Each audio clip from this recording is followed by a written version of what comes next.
Oi, gente linda. Esse é o canal Mania de Livro. Eu sou Sidney Grassman e se você está passando por aí, por favor, não esqueça de deixar o seu like. Isso me ajuda muito. Hoje são 28 de abril e é o dia de falarmos sobre a última resenha do mês, também o último videozinho do mês. Nós vamos conversar um pouquinho sobre O Quinto Filho de Doris Lessing. Isso faz parte do projeto Os 10 Livros que Mais Amei na Vida. O Quinto Filho ocupou o oitavo lugar, sendo que o décimo e o nono lugar foram ocupados por Morangos Mofados, do Caio Fernando Abreu, e O Som e a Fúria, de William Faulkner. O oitavo lugar, então, ficou para essa delícia de livro aqui, e ele continua sendo dos 10 livros que eu mais amei na vida. Porque eu faço esse balancete depois que eu termino a releitura, né? Por exemplo, Morangos Mofados, já não vejo mais como um dos 10 livros que eu mais amei na vida. Nem O Som e a Fúria. Eles ainda são livros que eu amo, que eu adoro, que eu adorei reler, adorei revisitar. Mas eu percebia que ali algumas gordurinhas que antes eu não tinha notado. E também assim, ó, gente, a gente muda muito, né? Com o passar dos anos, leitura após leitura, e outros livros acabaram entrando para essa lista, né? Mas O Quinto Filho continua na lista. Ele é, sem dúvida, um dos 10 livros que eu mais amei na vida. Depois que eu reler todos os 10, eu pretendo fazer assim um apanhado para ver quem ainda continua nessa lista e quem vai ter que ceder o seu lugar, mas certamente eu ainda amo todos os 10, porque eu penso em todos os 10, eu ainda penso com muito carinho, assim, guardo uma memória afetiva muito positiva de todos eles. Foram 10 livros que eu realmente amei. O Quinto Filho foi um livro que eu li nas férias de inverno, em 2012. 2012 foi um ano muito complicado para mim, foi o ano em que eu comecei a parar de fumar, então eu estava naquele.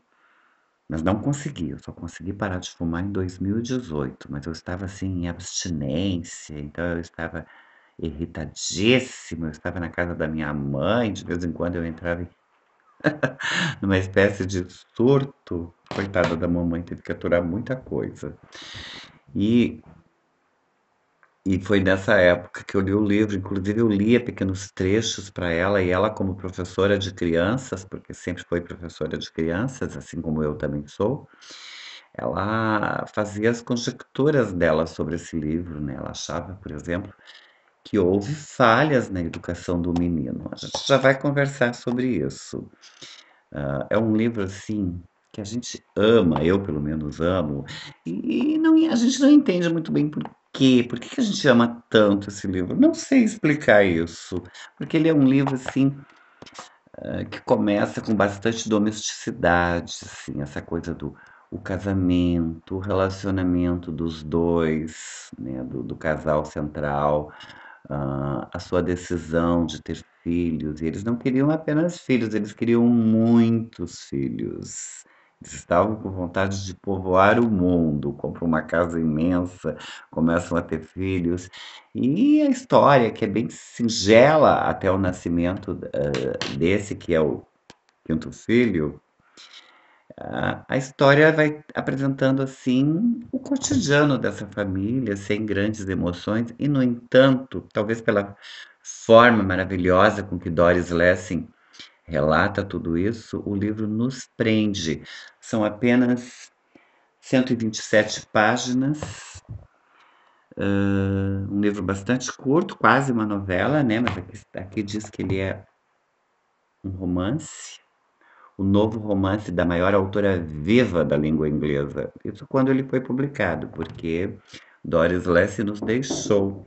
Ela nasceu no dia 22 de outubro de 1919 e faleceu no dia 17 de novembro de 2013, aos 94 anos. Ela é uma inglesa nascida no Irã. Isso mesmo que vocês ouviram, assim como a nossa Clarice Lispector é uma brasileira nascida na Ucrânia.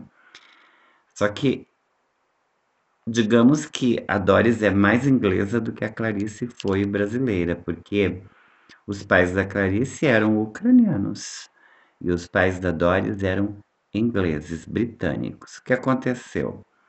O que aconteceu foi que depois da guerra, Alfred, o pai de Doris, que havia perdido inclusive uma perna na guerra, ele ganha provavelmente uma indenização, e ele trabalhava num banco britânico, e ele é transferido para a cidade de, meu Deus, onde eu coloquei isso?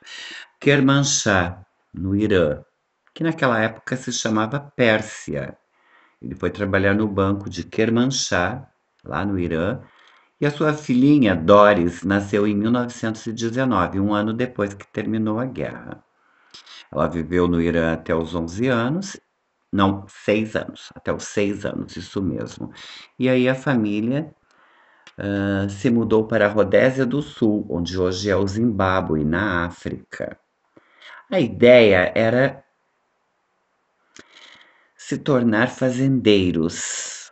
O Alfred queria se tornar uma espécie de fazendeiro, ele queria plantar tabaco, queria plantar milho, queria plantar laranjas, e aí ele comprou uma fazendinha lá na África, mas tudo deu meio que errado.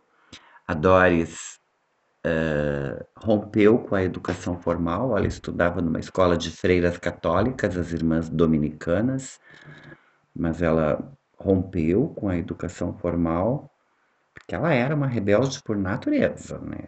Briguenta, opiniática e, digamos assim, que ela não estava ligando muito para a opinião alheia. Ela fez várias coisas que a sociedade não gostou muito, né? E ela não dava muita bola. Então, em 1932, quando ela tinha, minto, 1925, quando ela tinha 13 anos, ela rompeu com a educação formal e passou a educar-se por si mesma, né, lendo, estudando a língua em casa.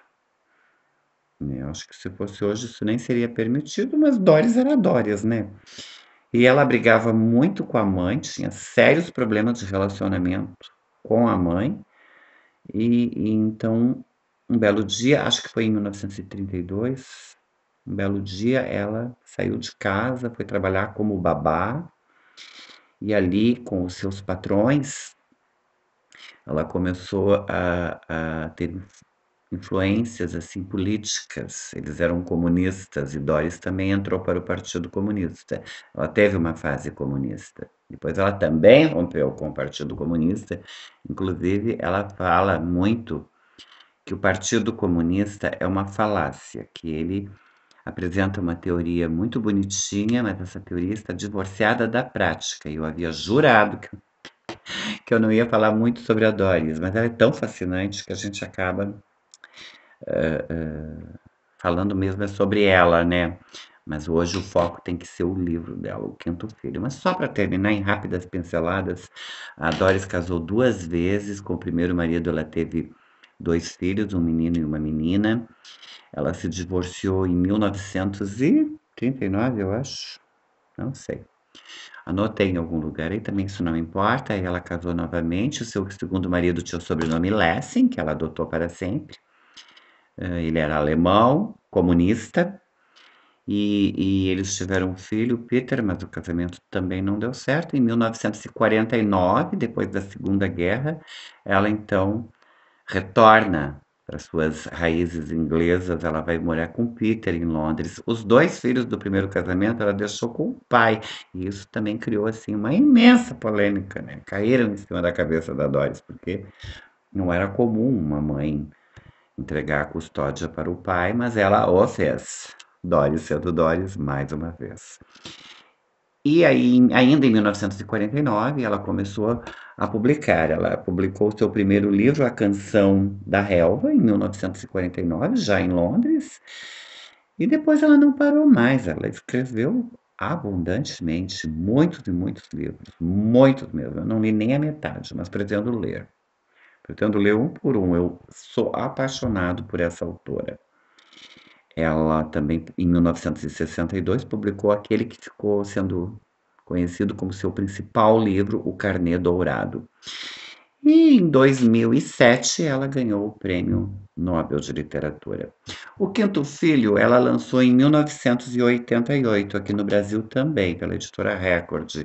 Eu acho que esse meu aqui é uma primeira edição, eu não encontrei nada a respeito. Ele está bem velhinho, ele é de 1988, então eu acho que ele é uma primeira edição.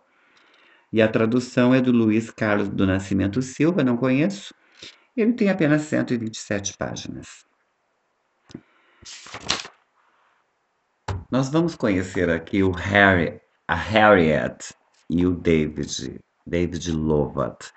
E a história começa com eles, achei tão bonitinho, eles se conhecendo numa festa da empresa em que ambos trabalhavam, uma empresa de arquitetura. O David era um jovem arquiteto de 29 anos e a Harriet era uma secretária, mas ela não queria ser secretária, não, ela queria mesmo era casar. Estava de olho num casamento. E a Doris fala que nos anos 1960, que é quando começa essa história, ali por 1965, eu acho que foi por volta de 1965 ou 1966, já que o primeiro filho deles nasceu em 1966. Ela descreve esses anos de 1960 como anos muito revolucionários do ponto de vista social, também do ponto de vista sexual. Havia uma revolução sexual em andamento por causa da ascensão da pílula.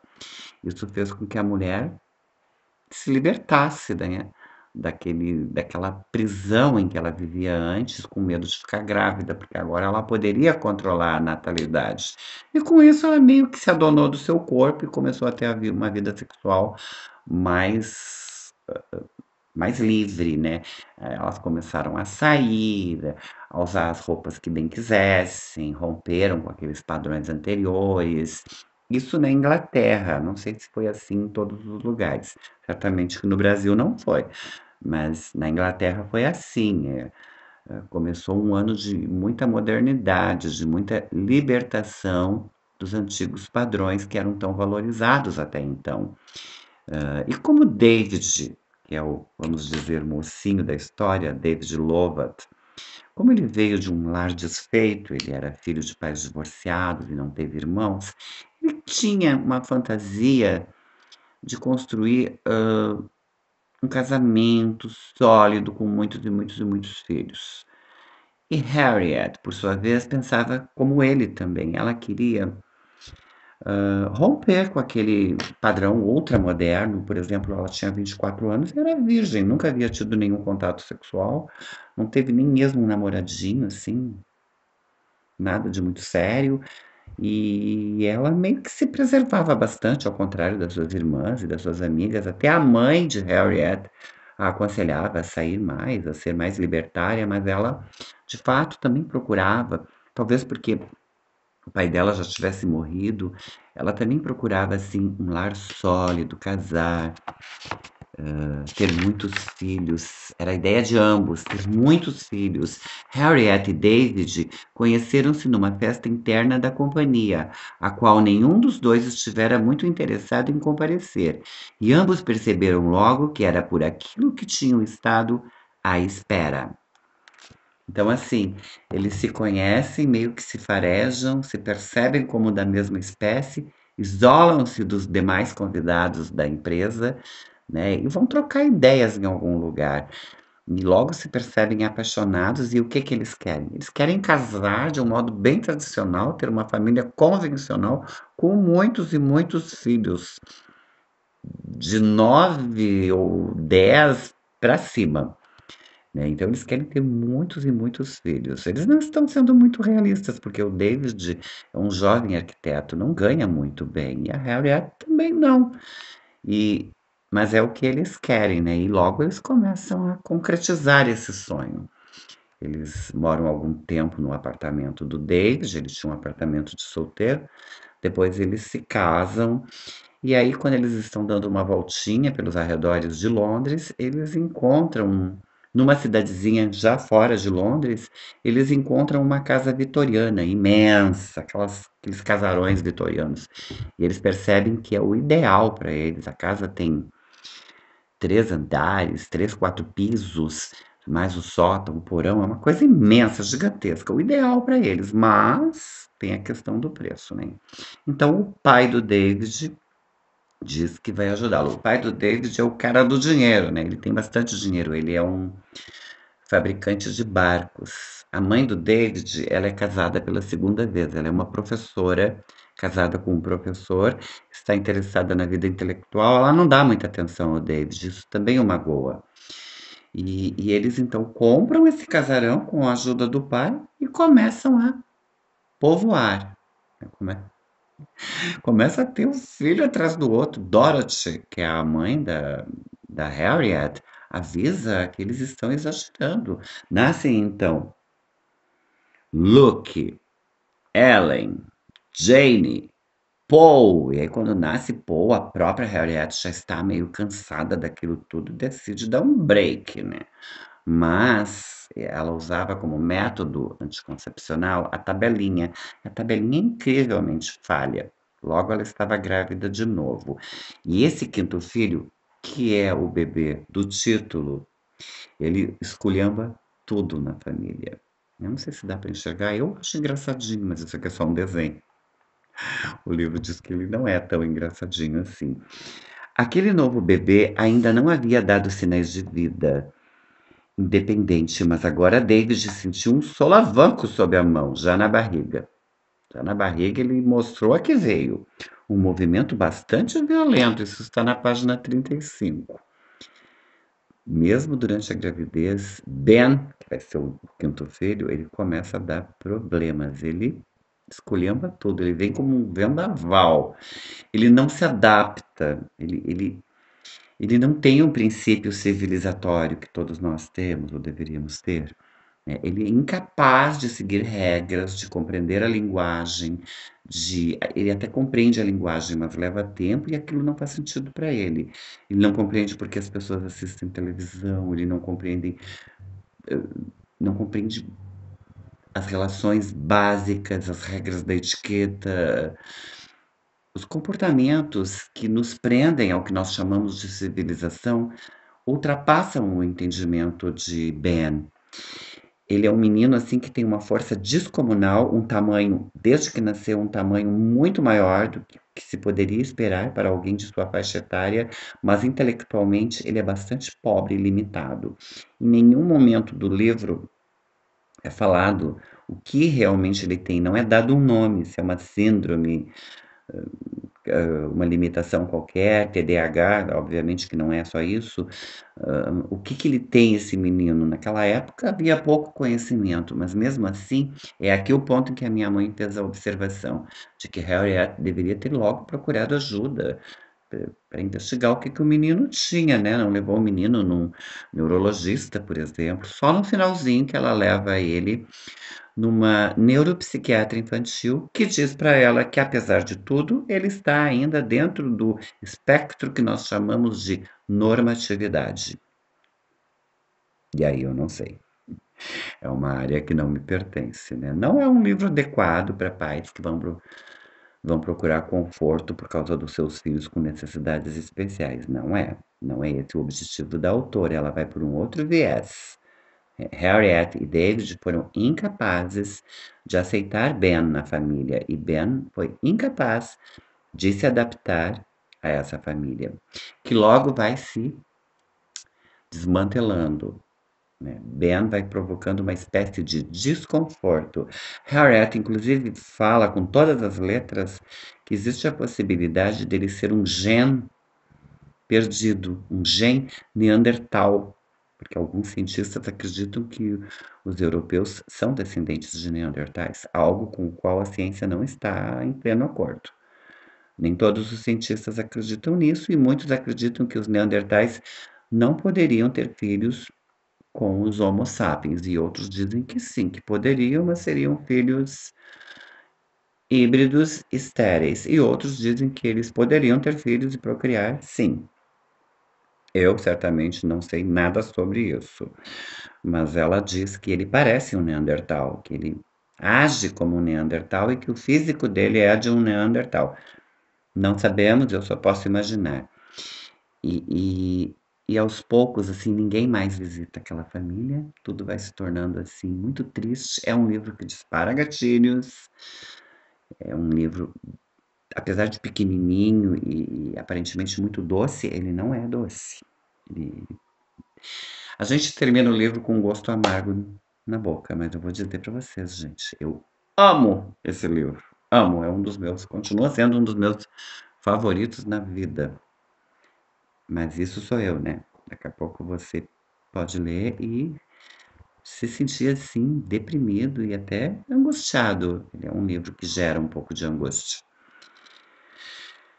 E, para minha mais profunda frustração, no ano 2000, a Doris decidiu dar uma sequência para esse livro. Mas antes de mais nada, deixa eu dizer para vocês que a história aqui é redondinha, perfeitamente amarradinha, não deixou pontas soltas, não há necessidade de ler essa sequência, porque não é bem uma continuação, é uma nova história de Ben, que não depende dessa aqui. Essa aqui é fechadinha. Mas a minha frustração se deve ao fato de que esse segundo livro não foi publicado em português. E aí eu decidi que eu vou ler em inglês mesmo, porque eu não gosto de ler em inglês, eu acho muito cansativo. Mas, não tendo outra opção, eu decidi que eu vou ler em inglês. Só que todos os exemplares que eu tinha encontrado na estante virtual por um preço bastante baixo não estão mais lá, foram vendidos provavelmente. E na Amazon está um preço absurdo, como aliás tudo na Amazon está um preço absurdo. Então, essa sequência não é bem uma continuação, que se chama Ben in the World, que seria Ben no mundo, ainda não temos no português. Mas eu tenho certeza, quer dizer, se você não é aquele tipo de pessoa que se deixa contaminar pela angústia, pela tristeza, pela ansiedade que esse livro pode gerar, então eu tenho quase certeza que você amaria esse livro. É um livro incrível, Doris Lessing escreve maravilhosamente bem e qualquer coisa que eu falar a partir daqui seria spoiler. Ao momento em que eles decidem institucionalizar o Ben, né? Eu não vou falar aí o que que acontece, né? Mas é a parte mais horripilante da história. Esse livro aqui, ele é tido, não lembro mais onde eu li isso, se foi aqui mesmo, mas ele é tido que ele é um livro de terror. Ele é considerado um livro de terror. Não aquele terror no sentido tradicional da mocinha que sai correndo escada acima e com um psicopata atrás dela com um machado na mão. Não é nada disso, obviamente que não, é tudo dentro da realidade. Mas ele é considerado de terror. Eu acredito que seja assim um terror psicológico mesmo. Né? No dia 26 de maio, nós vamos para aquele que foi o sétimo livro que eu mais amei na vida, ainda dentro desse projeto, que é. Dá para ler aqui em vermelhinho? Acho que não. O Homem Casado, de Edmund White. Esse é um escritor americano que eu adoro. Aqui nós vamos ter uma história que também é triste, também é bastante triste, mas é lindíssima, vale muito a pena. É um romance LGBT. É a história do.